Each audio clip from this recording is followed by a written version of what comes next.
Hi everyone, Bob Thibodeau here. Welcome to your leadership training tip for today. We've been talking all week about what not to do as a leader. Now, today's topic is do not have different standards of conduct for different people.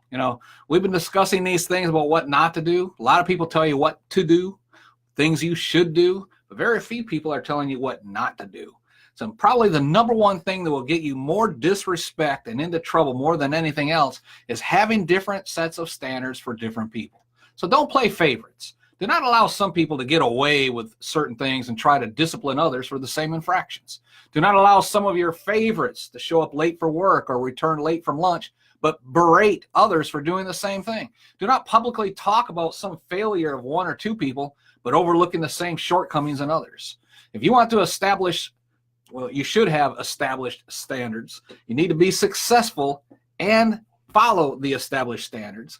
Make yourself live up to or even exceed the standards that you expect from others. When the standards are not met, do not make examples immediately. Take the biblical point of view.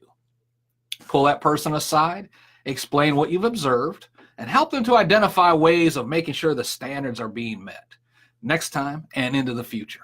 If that fails to bring about the desired result, then it's time to step the game up to the next level. Pull that person in with another manager or supervisor and explain, again, what the standards are and how you expect that person to perform in the future. Get their buy-in as to what is expected of them. Then outline the importance of what you expect them to do. Do not threaten them with termination, punishment, or anything else at this point.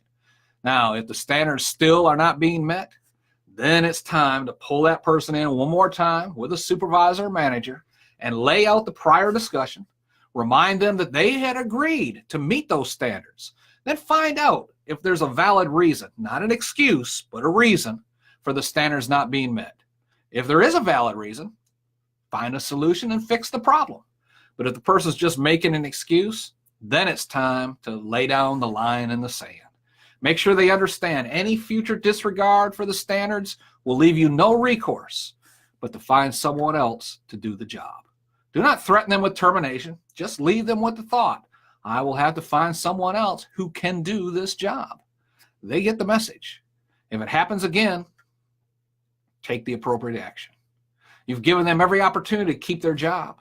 You've helped them several times to find a way for them to meet the standards. It's time to let that person go from your employment. Now, back to the beginning. If you fail to take the termination action after all of that, you'll lose the respect that you have among the rest of your team. They'll no longer believe you when you, quote unquote, lay down the law to others.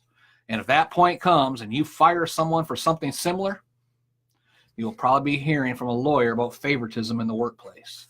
Save yourself the heartaches. Set the standards. Hold yourself to the standards. Enforce the standards. Follow through on holding other people accountable for performing to the standards.